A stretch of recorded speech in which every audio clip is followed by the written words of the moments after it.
Sa number 10, maulanon humalin kahapon diri sa Bacolod. May LPA ukon bagyo. Aton hibaloon ang weather update upod kay Romeo Subaldo. Ming? Barbara, wala sang low pressure area kag wala man sang bagyo sa sulod kag sagwa sang Philippine Area of Responsibility, pero ang shear line amo karon ang nagadala sang pag-ulan diri sa aton sa Negros. Ang hangin nga amihan ko na matugdaw nga hangin ang liwat ng Batyagan diri sa may northern kag sa central Luzon. Samtang ang mainit naman nga hangin ko ng easterlies amo nagaigo karon diri sa aton nga area sa may Visayas. Gani sa pagbungguanay sa matugnaw kag mainit nga hangin, nagaresulta ini sa shear line kag ang shear line amo ang nagadala sang maulanon nga panahon.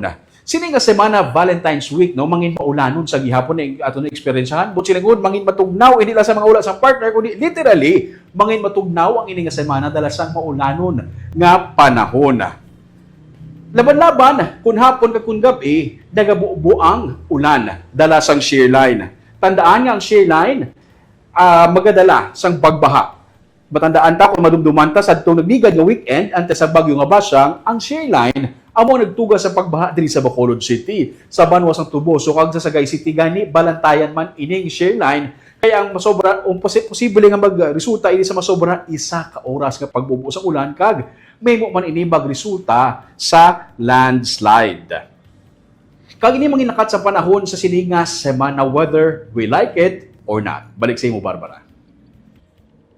Madamo nga salamat, Romeo Subaldo.